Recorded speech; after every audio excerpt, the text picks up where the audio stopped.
안녕하십니까. 아주 쉬운 실전 매매 쉬운 남자 최태규 전문가입니다. 오늘도 여러분들하고 또 1시간 동안 알찬 시간을 보낼 텐데요. 금요일 진짜 서프라이즈였습니다.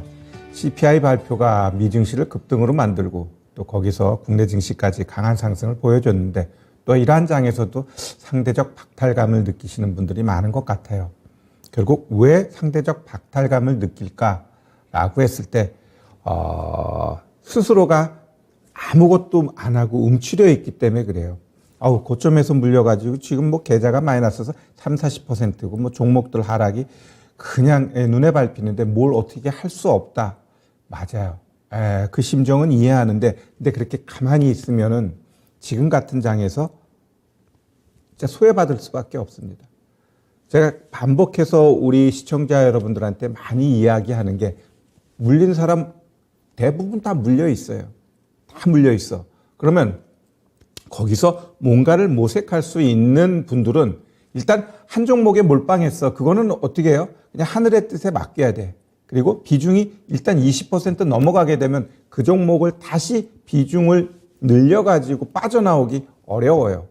기본적으로 15% 미만, 가장 좋은 건 10% 미만에 있는 종목군들은 얼마든지 나의 노력 여하에 따라서 빠져나올 수 있어요. 왜? 지금 시장은 그냥 종목들이 급등을 하기 때문에 내가 평균 단가 일단 기본적으로 마이너스 10%만 만들어 놓게 되면은 엉간한 종목들 다 지금 차익 실현할 수 있는 장이에요. 그럼에도 불구하고 스스로가 너무 위축돼 있고 자신감을 잃었기 때문에 그런데 아직 기회는 남아있다. 이렇게 좀 말씀드리고 싶고요. 또 현금은 있는데 그냥 갖고 있다가 가만히 오늘같이 급등하는 날 매수하면 어떻게 될까요? 물려버려요. 왜? 오늘처럼 모든 것들이 올라갈 때는 그 시가를 기준으로 해가지고 더 올라가는 종목보다 시가 고점 만들고 음봉 만드는 종목들이 더 많아요. 그러니까 거기다 조급해가지고 샀을 때 그 올라가는 종목 잡는 게 쉬울까요? 쉽지 않아요. 결국 오늘 같은 날도 물려버리면서 이 좋은 장 나 오늘 손실이야. 이렇게 나와버립니다. 그래서 우리가 지금 시장은 뭔가 지혜롭게 자신감을 갖고 가야 된다라는 것을 강조해 드리면서 우리 이제 하나하나 배워가도록 하겠습니다. 우리 쉬운 남자의 다른 일과 뭐가 있을까?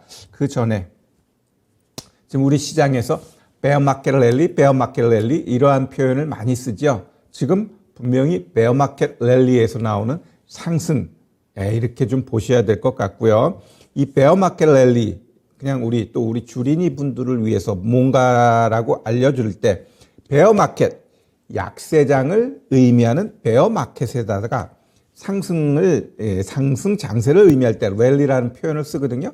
그래서 그걸 합쳐가지고 베어 마켓 랠리 그러면 약세장에서 나타나는 기술적 반등 이것을 베어 마켓 랠리 이렇게 이야기를 하고 반대말은 우리 불마켓이라 그래요. 그러니까 곰하고 황소하고 곰은 조금 이렇게 약세 쪽으로 표현을 하고 불은 뿔 있잖아요. 그래서 상승 쪽으로 비유를 해가지고 베어 마켓, 불 마켓 우리가 이렇게 표현을 합니다. 자, 우리 베어 마켓 랠리 이 베어 마켓을 조금 더 구체적으로 과거에는 어떤 데이터가 있었지? 라고 했을 때 1946년 이후 13번의 베어 마켓이 나왔다고 합니다. 그 중에 3번은 지수가 40% 이상의 큰 하락. 우리 지난주에 봤죠? 막 50%, 70% 빠진 적이 있어요. 그래서 이 40% 이상 하락한 게 3번이나 있었다. 그리고 나머지 10번은 기본적으로 평균 한 27%, 한 30% 나오면 하락이 마무리되더라. 이렇게 표현 데이터가 나와 있어요. 그러면 이번 같은 경우는 그 이상 될 거냐라 할 때 저는 될 거라고 좀 보고 있고요. 그다음에 이 베어 마켓 랠리 이 기간을 봤을 때 평균적으로 11개월 정도 걸리는데 긴 경우에는 2년, 3년도 걸리더라. 2년, 3년도 걸리더라. 이렇게 좀 보여집니다. 그리고 오늘 우리 나스닥이 7% 이상 급등을 했죠. 이 급등했던 걸 한번 2000년 이후에 하나씩 세어봤더니 16번이 있었대요. 16번, 7% 이상. 그중에 이 16번 중에 13번은 베어마켓 장세에서 나온 상승이래요. 3개는 그냥 상승장에서 나왔던 급등이고 대부분이 결국 급락하면서 급등이 많이 연출되더라라는 게 우리 과거의 데이터고요.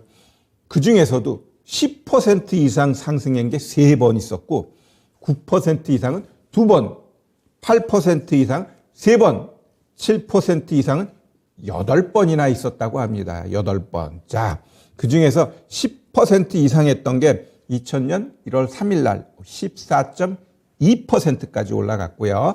그 다음에 2008년 10월 13일 날 11.8%, 그리고 2000년 같은 해 연말 12월 5일 날 10.5%까지 오른 그런 기록이 있어요. 그래서 이렇게 크게 하락할 때 강한 반등.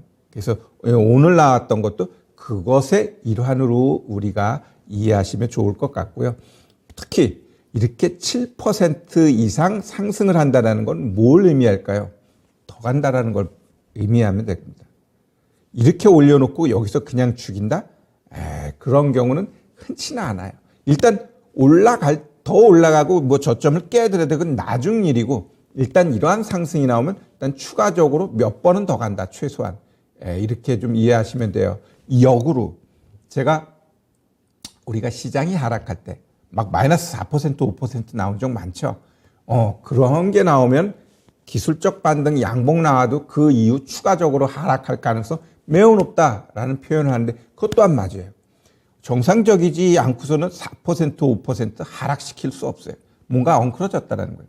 그 엉클어진 건 추스르기 위해서라도 추가적인 하락이 나오면서 추스려지게 돼 있어요. 그래서 우리 1월 달, 그 다음에 6월 달, 9월 달 급락장에 보면 대부분 기본적으로 4% 이상 하락한 캔들이 있어요. 그 이후 더 떨어지면서 10%, 12% 월중 그렇게 하락이 나오는 겁니다. 그래서 이번 상승 7% 의미 있게 더 상승할 수 있어 라고 좀 보시면 될 것 같고요. 여기서 부연해서 이 상승이 그러면 언제까지 이어질까요? 라고 했을 때 제가 봤을 때는 결국 내일 미국 증시가 크게 하락하지 않고 그냥 견조한 흐름을 이어가게 되면 11월 달, 물론 12월 달 CPI 발표할 때까지는 좀 견조한 상승이 이어질 수 있다라고 봐요. 지금 너무 많이 올라왔어요. 조금 템포 죽여도 됩니다. 그러니까 이후 좀 조정이 나오는 건 애교로 봐주자고요. 그렇게 애교로 내려온 자리는 오히려 매수할 종목, 아니면 내가 이번 기회에 추매해야지 라고 할 때 충분히 할 수 있다라고 보여집니다. 지금의 상승세는 이어질 수 있고, 결국 12월 달에 CPI 굉장히 중요합니다. 오늘 왜 이렇게 급등 나왔지? 라고 했을 때 생각했던 것보다 CPI 코어 인플레이션이 많이 낮아졌어요. 그러니까 급등을 했습니다. 그러면 이것이 연속성이 있어야 되는데 혹 12월 달에 CPI 봤더니 똑같아. 일단 똑같아 하면은 시장은 그닥 긍정적이진 않아요. 똑같아. 근데 그때 봤더니 주가가 굉장히 많이 올라왔어. 그러면 그걸 빌미로 해서 하락시킬 가능성이 높아요. 똑같지 않고 오히려 한 단계 또 내려와 줬네. 땡큐. 산타랠리 나오는 거예요. 그 산타랠리 내년 초까지 이어질 수 있습니다. 결국 또 1월 달에 있는 CPI 때까지 그 상승을 이어갈 수 있다라고 보시면 돼요. 하여간에 매달 나오는 이 CPI 굉장히 중요하고요. 그거로 인해 가지고 연준은 금리의 향방을 정하게 돼 있어요.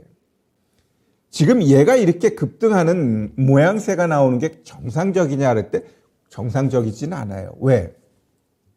지금 미국 금리가 4%인데 12월 달에 금리 안 올리나요? 아니에요. 기본 0.5%는 올리게 돼 있어요. 그럼 4.5%. 굉장히 높은 금리 상승이에요. 그것도 3월 달부터 너무 가파르게 올려놨어요. 이렇게 가파르게 올려놓다 보니까 우리가 피부로 느끼기 시작하는 건 이제부터 3개월, 6개월 되면 어떻게 돼요? 이제 못 버티는 국가, 기업, 개인 나타납니다. 처음 한두 달은 그래 한번 버텨보자. 그래 한번 이겨내야지 하는데 한 달이 지나 두 달이 지나 금리가 또 더 올라가네. 그렇게 되면 어떻게 돼요? 와, 여기서는 진짜 나 못 버티겠다라는 국가도 나오고 기업도 나오고 개인도 나옵니다. 안 나올까요? 아니. 과거의 패턴을 봤더니 그대로 답습해요. 그러면 이번 같은 경우는 과거의 그 어떤 때보다 부채가 많은 상태에서 금리는 매우 빠르게 올려놨기 때문에 그 후유증은 반드시 난 나온다라고 보고 있어요. 반드시 나온다. 그러나 그것을 무시하고 지금의 상승은 조금 더 이어질 수 있다라고 우리가 보셔야 될 것 같고요.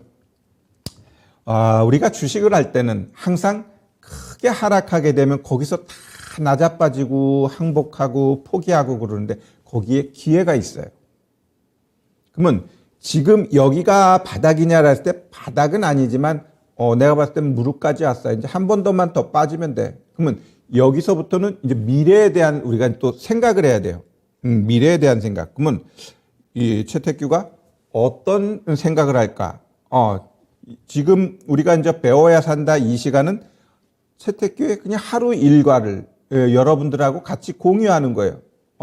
그냥 어떤 주식을 할 때 꼭 종목만 무조건 보는 그냥 그건 아니에요. 전문가는 큰 그림을 봐야 되거든. 그럼 미래에 대한 고민도 하는 거예요. 지난주에 이어서 이제 미래에 대한 고민. 야, 좋은 기업이 뭐가 있을까? 또 크게 될 업종은 뭐가 있지? 또 우리 이제 대박 종목은 어디서 나올까? 이러한 부분에 대해서 굉장히 이제 고민을 하게 돼 있어요. 그러면 결국 미래에 대한 먹거리 하나하나 좀 우리가 좀 보자고요. 자, 미래에도 살아남을 수 있는 섹터, 업종 뭐가 있을까? 우리 먹는 거 분명히 안 먹고 살 수 없죠.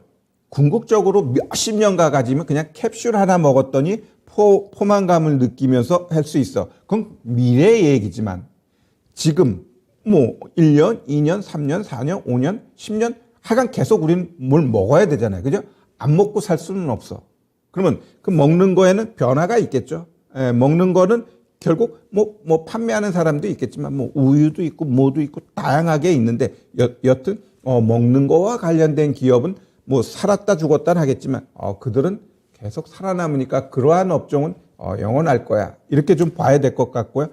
옷 입는 것 같은 경우도 우리가 벗고 다니진 않잖아요.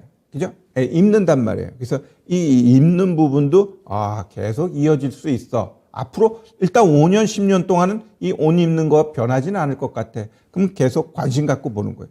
화장품. 또 마찬가지예요. 이 진짜 옛날에 비해 우리 요즘은 남자들도 화장 굉장히 많이 해요. 그죠? 나는 화장을 안 해가지고 좀 검버섯이 많아요. 좀 화장 자꾸 하라 그러는데 귀찮아서 안 합니다.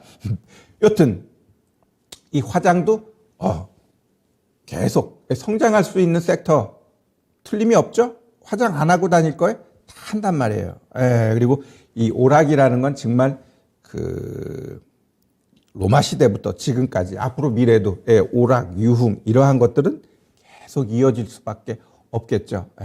계속 번창할 거예요. 그다음에 약품. 진짜 어찌 보면 굉장히 이 중에서도 가장 핫할 수 있어요. 자꾸 바이러스 생기고 이러한 부분 또 인간은 계속 오래 살고 싶은 욕구 이런 것들로 인해서 이 약품 이쪽은 굉장히 성장할 수밖에 없고 그러한 부분에 있어서 대한민국은 포커싱을 잘했다. 다른 어떤 국가에 비해 이쪽으로 빠르게 성장하고 있다는 건 우리가 피부로 느끼고 있죠. 뭔가 핵심적인 머크사 아니면 파이자 이러한 대열에 들어갈 수 있는 그러한 우리 제약사가 좀 나와주면 좋을 텐데 곧 나오지 않을까 좀 생각이 듭니다. 그 다음에 건설, 이 기계 장비 이쪽도 마찬가지예요. 계속 짓는 거죠. 뭐 미래에는 뭐 건물이 없을까요? 있죠. 그러면 결국 건설, 기계 장비 이쪽, 건축 자재 다 미래 성장성이 있다. 다만 이제 굴곡이 있죠. 굴곡이 있어요. 최근 조금 더 지금 시장의 흐름으로 봤을 때 저는 이 건설 쪽 많이 힘들었잖아요. 이제 조금 빛이 내가 볼 때 한두 달은 나올 것 같아서 이쪽 섹터는 관심 갖고 보실 필요 있을 것 같고요. 그다음에 항공, 선박, 드론, 이러한 것들도 없을 수 없잖아요. 계속 뭔가 변화하게 돼 있어요. 그죠? 그렇기 때문에 이들 쪽도 계속 이어질 것이고, 우리 조선업 어때요? 굉장히 좋잖아요. 주가만 조금 되돌림이 있는데, 그건 더 가기 위한 되돌림, 이렇게 좀 보시면 좋을 것 같고요. 또한 여기 보면 어찌 보면 이거는 현실과 미래로 나아가는 자율주행, 사물 인터넷, 로봇, AI, 가상현실. 이거는 결국 우리 현실로 나아갈 수 있는 거기 때문에 얘네들은 좀 더 미래 먹거리로 볼 수 있는 그러한 섹터로 우리가 보시면 될 것 같습니다. 그 다음에 지금 이기주의를 인해 가지고 국가들이 자기 생각들이 강하잖아요. 이 자주국방 이 부분, 요즘 굉장히 핫했죠? 앞으로도 핫할 거고, 이런 자주국방 이 부분은 계속해서 성장할 것이고, 다음에 미래를 위해서는 이 인공위성, 저고도 위성, 이러한 부분을 우리가 많은 부분을 선점해 나아가야 될 핵심적입니다. 이 인공위성을 토대로 방위산업, 자율주행, 모든 것들이 헤드쿼터가 되는 거죠. 그거로 인해서 이루어질 수 있기 때문에. 그래서 이 인공위성 굉장히 중요하고요. 또 그 옆에는 빅데이터, 보안, 이러한 것들이 뒤떨어지면 앞으로는 모든 게 컴퓨터화 됐을 때 이 보안이 엉클어지면 어떻게 돼요? 막 자동차가 자율주행이 그냥 엉클어지면서 막 교통사고 나고 그러잖아요. 그래서 이 보안 이쪽도 굉장히 중요한 섹터다라고 보시면 될 것 같습니다. 자, 그러면 이렇게 미래의 먹거리에 대한 생각을 해봤을 때 결국 자율주행 아니면 AI 아니면 메타버스 모든 것들 도심항공 드론 얘네들 중심에 뭐가 있을까요? 반도체. 자, 그러면 정말 이 왼수 같은 반도체 그동안 많이 힘들었는데 그래도 요새는 많이 올라왔어요. 우리 삼성전자가 지금 62,000원, 63,000원까지 올라왔으니까. 물론 8만 원, 9만 원에 사신 분들은 아직도 한숨을 쉴 텐데 결국 이 삼성전자 같은 경우도 비중 싸움이에요. 내가 비중을 그냥 8만 원대에서 30-40% 잡아버리면 얘가 막 5만 5천 원 와도 거기서 못 담아요. 담을 수가 없어. 조금 담아봐야 뭐 표시가 안 나거든. 근데 내가 8만 원에 샀어. 8만 원에. 근데 비중이 5%야. 근데 6만 원이야. 아니면 5만 5천 원이야. 그러면 일단 5%만 사더라도 6만 원에서 일단 7만 원 될 거 아니야. 그죠? 근데 시장에서 이야기하는 게 6만 5천 원 보인대. 그러면 10% 한 번 더 사가지고 6만 5천 원 만져버리면 일단은 왼수 같은 삼성전자가 아닌 그래도 빠져나갈 수 있는 종목이 돼버립니다. 아니면 그냥 길게 가든지. 자, 오늘은 조금 반도체에 대한 생각을 해볼게요. 반도체 너 왜 이렇게 힘이 없니? 라고 했을 때 일단 반도체는 지금도 굉장히 중요하지만 미래에는 더욱더 중요할 수밖에 없는 반도체이다. 이 부분에 있어서 의심할 분은 제가 봤을 때 없을 것 같아요. 우리 일상생활, 산업 현장 모든 데에서 이 반도체의 수요는 계속 늘어나고 있습니다. 잠재된 수요가 지금은 어찌 보면 더 크죠. 더 커. 결국 이런 자율주행 이제 시작도 안 했어. 근데 이런 자율주행이 진짜 본격화하게 되면 그 안에 들어가는 반도체 어마무시합니다. AI 많이 발전됐지만 이게 보편화됐을 때는 대중화됐을 때는 그 반도체 양은 어마무시하죠. 사물 인터넷, 메타버스, 항공, 방산 이들 쪽도 가면 갈수록 더욱더 하이테크 기술에 의해서 아주 난이도가 높은 이 고급 반도체들이 다 들어가게 돼 있습니다. 다만 지금은 조금은 이제 침체기에 있는 거죠. 침체기에 있는 거. 2017년도부터 슈퍼사이클 이후 자연스럽게 내려온 침체기예요. 우리 경제도 마찬가지예요. 지금 엄청나게 올라가니까 물가 올라가니까 어떻게 해요? 그거 죽이려고 지금 자꾸 금리 올려서 지금 다운시키는 거 아니에요? 그 과정 속에서 반도체도 같이 맞물려 가지고 다운사이클에 들어갔다라고 보시면 돼요. 이 다운사이클 속에서 이 반도체가 일정 부분 올라가는 건 싼 맛에. 두 번째는 일단 내년 1월 달에 인텔이 DDR5 서버용을 출시하겠다고 공식화했기 때문에 그거와 관련된 결국 이 DDR4, DDR5, DDR6 이렇게 자꾸 업그레이드된 제품이 나오게 되면 거기에 맞춰서 반도체가 어마무시하게 또 소요되게 돼 있어요. 왜? 제품을 조금 더 고가로 만들고 기술력을 높여놓으면 좋은 제품 넣어야 돼요. 그죠? 계속 발전해야 되니까. 그럼 거기에 맞춰서 메모리 반도체가 쭉쭉쭉쭉 늘어나게 돼 있어요. 그래서 이 DDR5 내년 1월 10일 날 인텔이 하면서 그러한 기대감에 의해서 일정 부분 올라가고 있고 또한 얘 이후 또 DDR6 이러한 것들 청사진이 나오면서 반도체에 대한 이 서버용 반도체 지금은 서버 쪽에서 제일 많이 쓰거든요. 그러한 기대감이 지금 일정 부분 또 올리는 부분도 있다라고 좀 보시면 좋을 것 같습니다. 자, 일단 반도체 아까도 얘기했듯이 굴곡이 있어요. 특히 이 반도체는 메모리하고 비메모리가 있잖아요. 이 메모리는 이 굴곡이 더 심해. 이 비메모리는 굴곡이 좀 작아요. 그래서 이 가격 변화에 있어서 보면 이 TSMC 같은 경우는 큰 굴곡이 좀 작다고 하면 이 삼성전자는 크게 올라갔다가 크게 내려갔다 이게 좀 많아요. 과거 패턴 보면. 왜? 이 메모리 시장 자체가 굴곡이 워낙 심해서. 그래서 이 반도체 이 굴곡 이 부분 지금은 지금 바닥권으로 지금 가고 있다라고 좀 보시면 될 것 같고요. 여튼 우리 삼성전자가 치킨 게임 거의 공식화했죠. 우리는 공급 안 줄이고 그냥 그대로 밀고 나가겠다라고 했습니다. 자, 왜 치킨 게임 할까? 지금 이 코로나 특수 이후에 금리를 자꾸 올리니까 경기가 어떻게 돼요? 둔화가 됩니다. 경기가 둔화가 되면 어떻게 돼요? 결국 수요가 줄어요. 그죠? 수요가 줄어. 근데 공급은 계속 늘려. 그럼 어때요? 가격은 자연스럽게 떨어질 수밖에 없어요. 지금 이 반도체 시장에서 가장 큰 문제는 이 공급단에서도 재고가 많고 수요다. 소비자 입장에서도 이 수요, 얘네들도 지금 재고가 콱콱콱 쌓여져 있어요. 근데 거기다 계속 해는 거예요. 그러면 누군가 무너지게 돼 있어요. 가격 하락하는데 자꾸 쌓여버리면 어떻게 돼요? 금리는 올라가는데.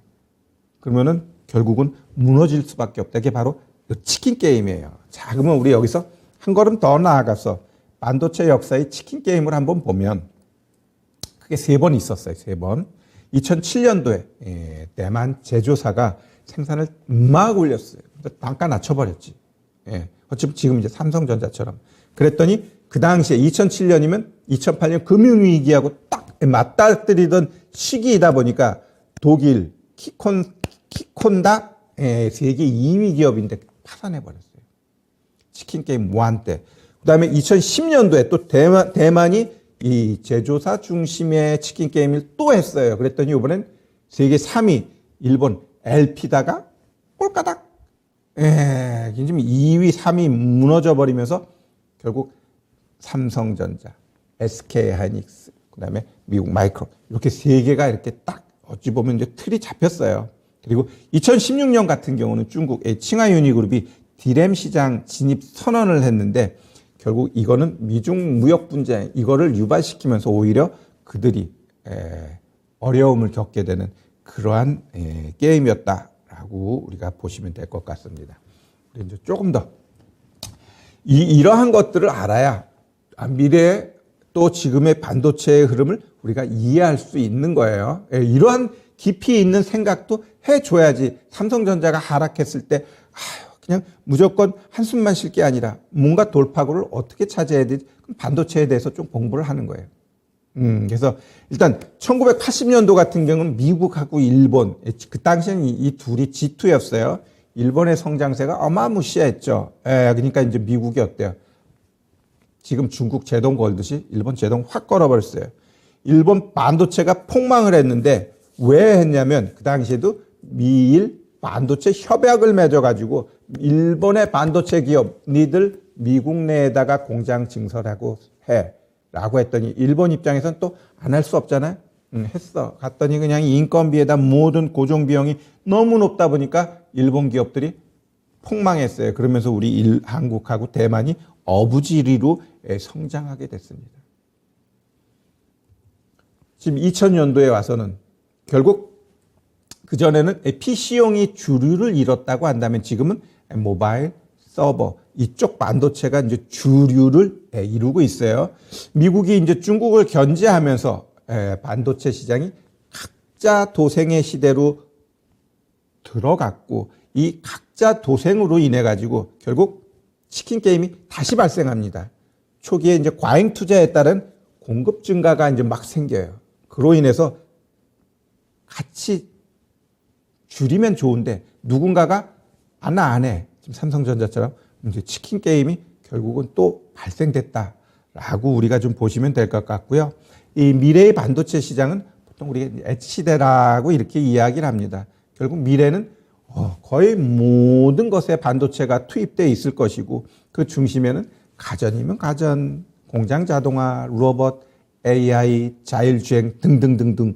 이전에는 우리 인간이 이렇게 해가지고 사물을 통제했다면 이제 미래에는 사물과 사물이 직접 연계되는 그러한 시대가 열릴까라고 봐요. 즉 내가 안 건드려도 사물이 직접 알아가지고 통제를 하는 거죠.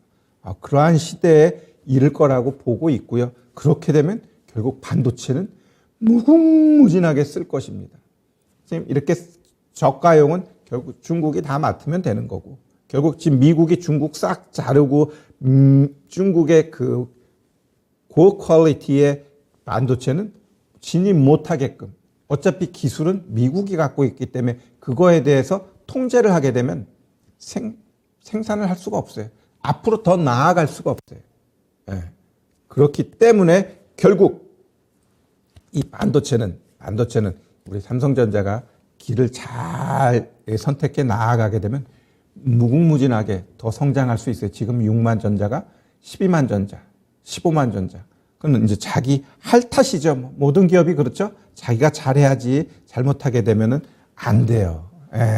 지금 애플은 진짜 글로벌 최고의 탑의 기업입니다. 같은 휴대폰 만드는데 왜 삼성전자하고 시가총액이 8배나 차이가 나지? 그건 결국 이 애플이 이 나아가는 길이 삼성이 좀 못 쫓아가고 있어요. 일단 스마트폰 매출은 이 매출 격차가 2.7배인데 삼성은 수량은 더 많아. 근데 애플은 일단 고부가가치 제품만 팔다 보니까 매출이라든가 영업이익이 확연하게 차이가 납니다. 그러니까 싼 거 많이 파는 애하고 비싼 거 많이 파는 애하고 차이가 있는 거죠. 현대차에서 제네시스 많이 파는 거하고 저기 조그마한 뭐 액센트 뭐 이 무슨 그런 차 파는 거하고 같은 차 한 대를 팔더라도 얘는 제네시스 요새 기본이 한 5, 6천 하죠. 1,000만 원짜리 파는 거하고 5천만 원짜리 파는 거하고 매출액 측면 얘 두 개 팔아도 1억인데 얘는 두 개 팔면 2천만 원이잖아요.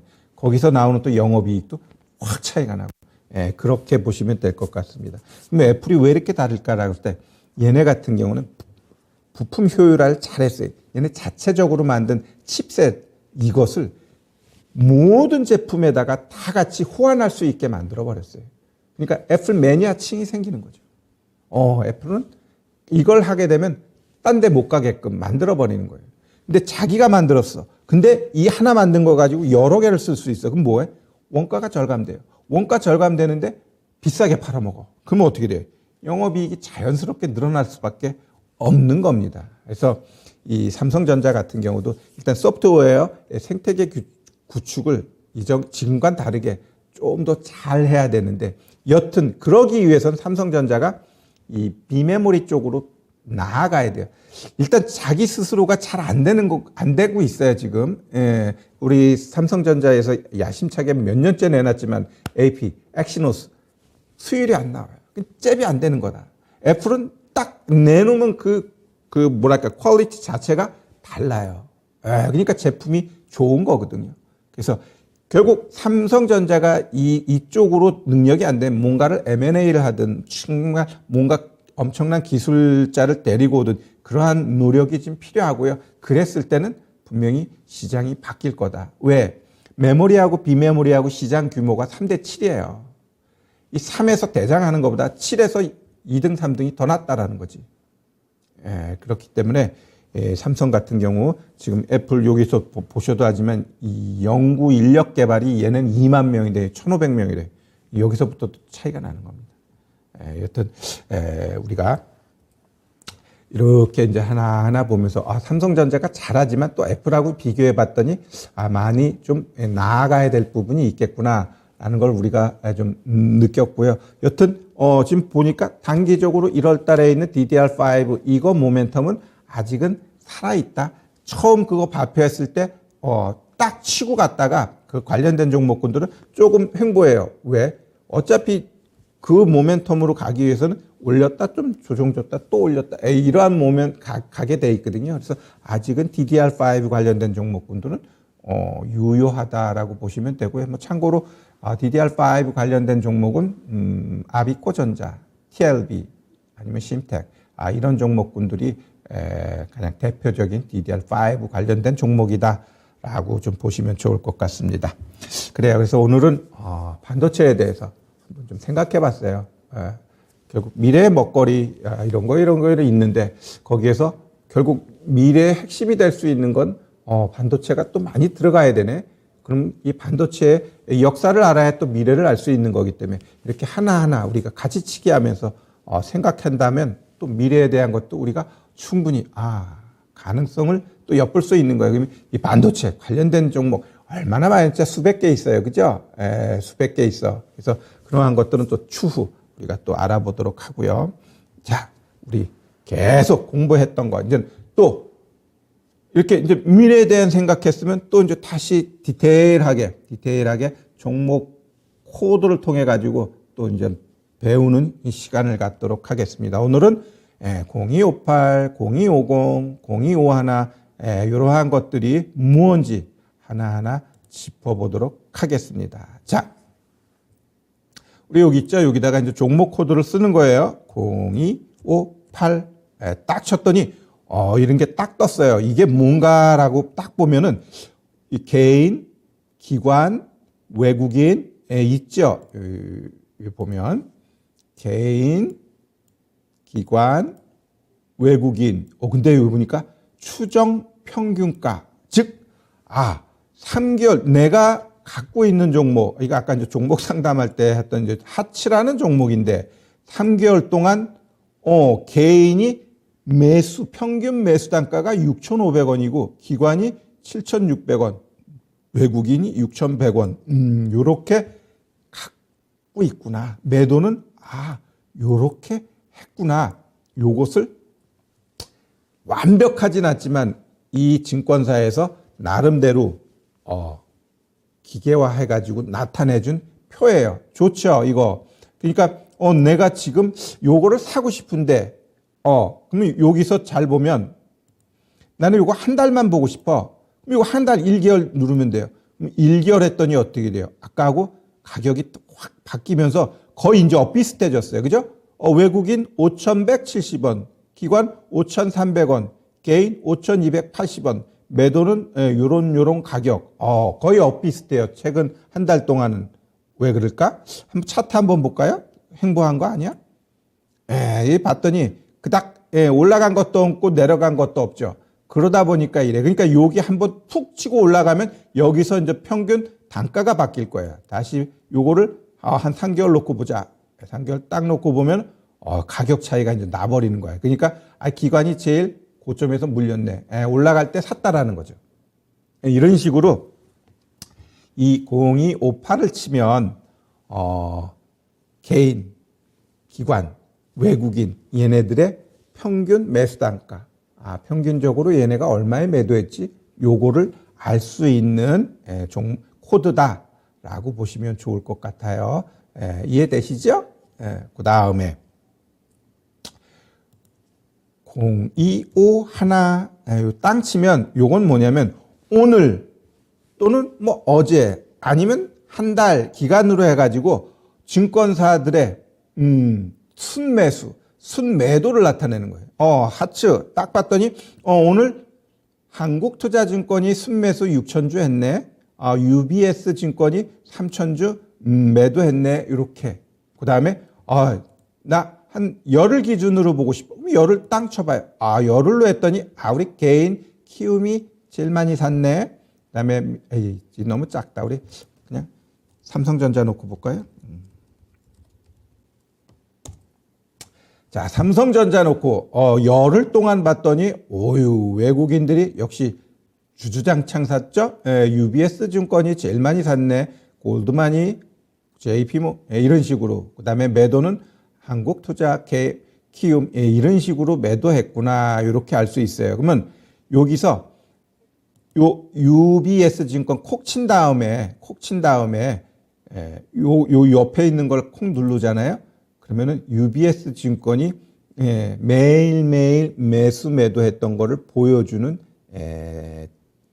거예요. 그래서 UBS 봤더니 이렇게 사고 팔고 했네. 요걸 알 수 있죠. 그다음에 이걸 하루짜리잖아요. 이거를 한번 6개월 놓고 보고 싶어. 그러면 6개월 동안에 얘가 했더니 순 누적으로 봤더니 540만 주 팔았네. 이렇게 알 수 있어요. 그다음에 3개월 놓고 딱 봤더니 3개월 기준으로는 340만 주 샀네. 결국 최근 들어서 얘가 좀 샀구나라는 걸 알 수 있죠. 자, 그러면 요거를 누르면은 요걸 콕 누르면 이 빨간색은 사고 파란색은 매도예요. 그러면 봐보면 그 이전에는 열심히 팔았다가 근래 들어가지고 팔은 거보단 산 게 더 많다. 그러니까 아까 우리가 그거 해봤을 때도 이 숫자로 봤을 때도 근래 들어서 매수가 더 많았네. 이걸 알 수 있죠. 다시 그 차트로 여기 또 보면 매도한 것도 마찬가지. 한국투자증권 얘가 많이 팔았어. 얘 클릭 딱 해. 그래놓고 이제 옆으로 넘어가서 그 옆에 거 코드는 0250이에요. 똥 치면은 한국투자증권에 대한 거. 열심히 팔았네요. 그죠? 이렇게 팔았다는 걸 우리가 알 수 있어요. 그 다음에 요거 치면 그냥 증권사를 하나하나 또 볼 수 있어. 미래에셋이 어떻게 했지? 미래에셋 봤더니 이렇게 했네. 그래서 요거를 하나씩 증권사를 탁탁탁탁 쳐보면은 한 6개월 놓고 딱 보면 어떤 애들이 주로 매집을 했지? 이러한 것들을 우리가 알 수 있어요. 그래서 요것도 우리가 종목별로 분석을 할 때 굉장히 유용하다. 어느 증권 창구에서 얘를 집중적으로 매집을 했지? 그러한 것들을 보게 되면 굉장히 유용해요. 유용해. 그 다음에 0254. 0254 이거 땅 치면 요거는 이제 아까 거하고 비슷한데 요건 이제 장중에 누가 이렇게 사고 들어오고 하는 것을 보기 위해서는 또 당일 주요 거래원 요걸 딱 보면은 또 얘도 아까 0251 그거가 좀 비슷해요. 근데 이거는 장중에 이제 막 물량 들어가고 나가고 여기에서 이제 표시해 주니까 장중에 이 삼성전자 누가 좀 자꾸 들어오지? 누가 자꾸 매도하지? 그거를 볼 때는 이 0254 요 코드를 이용하면 좋을 것 같습니다. 자, 그 다음에 1304 딱 치면은 이거 굉장히 중요합니다. 장 끝나면은 이런 문자 많이 오죠. 내일에 급등주 해가지고 나한테도 하루에 수십 개씩 와요. 결국 이거 보고 하는 거예요. 자, 이거 잘 보자고요. 이거 보면 상승률 요 콕 눌러봐요. 그러면 일단 상한가 들어 이 DSR 한국경제TV 그러면 이 문자가 이제 얘네들 와요. 내일 급등주 해가지고 한국경제TV 이 시초가 들어갑시다. 갭 떠놓고 음봉 나올 텐데 그거 모르는 이 개인 투자자들은 어때요? 어머 정말 10%나 올라갔네. 이렇게 생각을 해요. 그게 고점인 것도 모르고 일단 올라갔다라고 보는 거예요. 그래서 절대로 그런 문자 그냥 맨날 버리세요. 정말 그거 스팸 걸어놔도 계속 딴 번호로 오더라고요. 그럼 요게 딱 떴잖아요. 이건 이제 상승률 중심인데 요렇게 보기보다는 얘 상승이 설득력이 있기 위해선 거래대금을 봐야 돼요. 이 거래대금 있죠? 요거 이걸 눌러. 거래대금 많을 순으로 있어요. 자, 그러면 YTN 오늘 뭐 정부에서 지분 매각한다 이야기하니까 이게 얼마예요? 640억, 100만, 1000만, 64억이네요. 64억 매수 들어오면서 3.85% 만들었다 이거예요. 그리고 성우 하이텍 58억 매수 들어오면서 3. 이렇게 만들었다. 대성창투 또 이렇게. 그러니까 이렇게 10억 이상 들어온 애들은 10억 이상 들어온 애들은 내일 일단 갭 떠서 바로 내려올지 그건 모르겠지만 일단은 시초가에 올라갈 수 있다. 이렇게 좀 보시면 되고요. 그러면서 이렇게 이제 딱 보면은 어떤 날은 여기에 막 수소 관련된 애들이 막 상위에 있어. 그러면 내일은 수소 테마가 좀 가겠네. 그다음에 여기 딱 봤더니 원전 관련된 애들이 많아. 그럼 내일은 뭔가 원전에 대해서 종목군들이 많이 올라가겠구나. 뭐 2차 전지가 많아. 뭐 2차 전지 애들이 많이 가겠구나.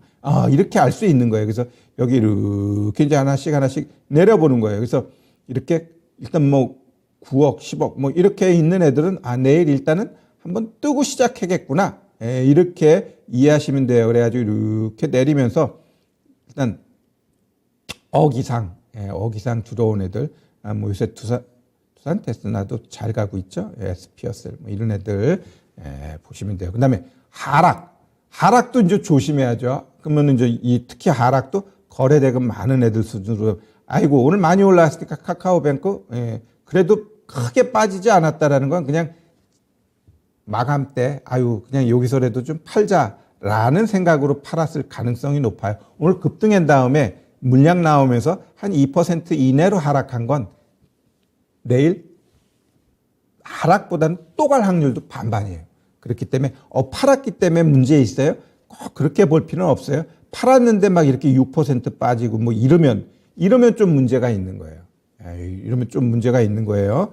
그렇지만 그 외에는 괜찮다. 그래서 이렇게 보면서 내일은 또 어느 쪽 섹터 애들이 좀 물량 나가나 아니면 내가 갖고 있는 종목이 여기에 포함되어 있지 않나 이렇게 볼 필요가 있어요. 그래서 요건 언제 나와요?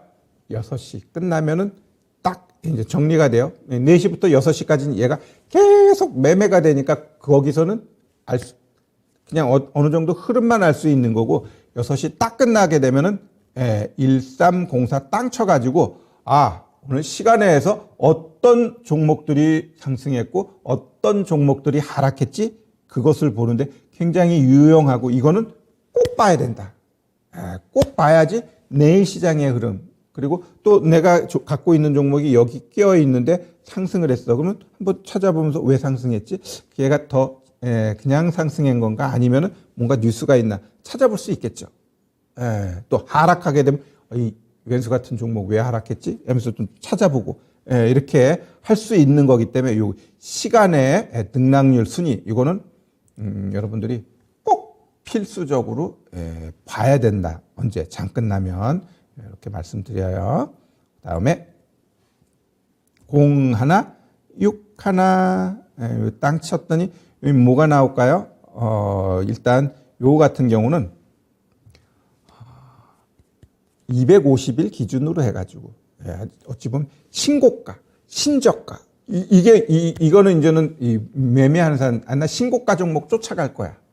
아니면은 신저가 종목 기술적 반등 보고 싶어라고 할 때 어찌 보면 굉장히 유용합니다. 요거 01, 61 치고 요것도 이제 5일 기준으로 보고 싶어, 10일 기준으로 보고 싶어, 20일 기준으로 있는데 일단은 큰 그림에서 250일 놓고 보는 게 제일 낫겠죠. 그래서 250일 놓고 신고가 종목 봤더니 대원강업, 고론글로벌, 포스코 케미칼 이런 애들이 신고가 쪽에 250일 기준으로 신고가 나왔네 라고 보면 돼요. 그러면 이런 애들 더 쫓아갈까? 아니면은 눌림 볼까? 이렇게 좀 보면 되고요. 반대로 신저가 종목, 기술적 반등 보고 싶어. 몇 개 없네요. 250일 기준으로 해가지고는 하나, 둘, 셋, 뭐 이런 종목들이 신저가가 나왔다. 이렇게 보여져요. 그럼 이렇게 60일로 놓고 좀 제법 많죠. 그래서 하나씩 보면서 기술적 반등 나올 수 있나? 수급도 보고 차트 위치 보고 항상 지금은 제일 중요한 게 뭐다? 기업 재무제표 잘 보자. 물려도 똘똘한 종목에 물려야지. 비실비실한 종목, 문제 있는 종목 갖고 물려버리면 정말 불안하고 기분도 나쁘고 그렇죠. 그래서 요즘 제가 이제 방송 나가서 많이 이야기하는 게 이렇게 금리 인상 시기에는 문제가 될 기업들이 그 어느 해보다 굉장히 많을 수 있어요. 굉장히 많을 수 있어. 그렇다고 한다면 특히 문제가 될 기업들은 주가 변동성이 굉장히 심해요. 왜? 어차피 거기마다 종목마다 터줏대감이 있는데 이 터줏대감 입장에서는 다른 누구보다도 이 회사가 망할 거 뻔히 알아. 그럼 어떻게 해요? 지들이 작업해서 올렸다가 내렸다 하면서 지들 다 빠져나가요. 그럼 못 모르는 개인 투자자들은 어떻게 확 들어갔다가 거래 정지 당해버립니다. 그래서 그 어느 때보다도 지금부터 내가 어떤 종목을 사야지 할 때는 잘 일단 기본적인 재무제표 잘 보고 들어가자고요. 그리고 500억 이하짜리 사지 마시고 특히 IT 쪽 그쪽으로 500억 이하짜리는 언제 어떻게 문 닫을지 몰라요. 왜? 그건 내가 과거에 경험해 봤더니 이 IT 쪽 얘네들이 거래처 하나만 딱 엉클어져 버리면 더 이상 납품할 데가 없어 버려요. 그럼 어떻게 돼요? 그냥 이것저것 갖다 늘러붙이면서 작업해서 막 끌어올리려고 해요, 주가. 그다음에 없어져 버리는 거죠. 그래서 그 매출액도 굉장히 중요합니다. 그래서 이런 신저가, 신고가 이런 걸 이용해 가지고 우리가 또 매매하는데 도움이 될 수 있는 코드다라고 좀 보시고요. 그다음에 0168 이거 땅 치면 이건 뭐죠? 거래량. 거래량이 급등했던 것. 결국 거래량이 많이 늘어났던 것들. 이런 애들은 보통 우리가 그런 표현을 많이 하잖아요. 주가가 무지하게 하락해요. 그다음에 이제 다시 상승을 하는데 주가가 이렇게 하락을 한다라는 거는 거기서 너무 낙담하지 마세요. 하락한다라는 건 앞으로 이렇게 상승한다라는 거예요. 아셨죠? 그리고 이렇게 또 보면 막 올라간단 말이에요. 많이 올라간다라는 건 뭘 의미해요? 언젠간 떨어지겠네. 그러니까 올라가면 반드시 떨어져요. 떨어지면 반드시 올라갑니다. 자, 그러면 이 올라갈 때 이 고점 시그널은 뭐라 그랬어요? 하여간 신고가 나올 때는 이 거래량이 굉장히 중요합니다. 거래량하고 이제 캔들인데 이 거래량이 신고가 나오는 자리에서는 평균 거래량 그 수준으로 자꾸 올라가면 걔는 고점 계속 높아진다라고 보시면 돼요. 그런데 거래량이 평소 거래량보다 2배, 3배 나오면서 장대 양봉 한번 팡 쏴줘요. 그래 놓고 그 다음날 갭 떠놓고 음봉 팍 때리면서 얘보다 더 많은 거래량이 나와. 근데 음봉이야. 여기서 이제 털리는 거지. 결국 올라가면서 일정 부분 털지만 이 갭 떠서 또 이 자리에서 또 털어요. 그래 놓고 이런 애들이 죽어. 그러면 그냥 안 죽어요. 왜? 여기서 다 못 털거든. 그러니까 한 번 더 만들고 죽여요. 여기 못 가. 절반? 뭐 그 정도쯤 가가지고 다시 이 거래보다는 좀 작은 거래가 나오면서 마지막 털기. 근데 우리 개인들은 또 갈 거야 하고 눌러붙지. 그래서 신고가 나올 때는 신고가 나올 때 거래량이 늘면 안 돼요. 조금 느는 건 괜찮아요. 근데 평균 거래보다 막 3배, 4배 늘어. 그러면은 그게 장대 양봉 나오더라도 이제부터는 좀 조심해야지 라는 생각을 가지셔요.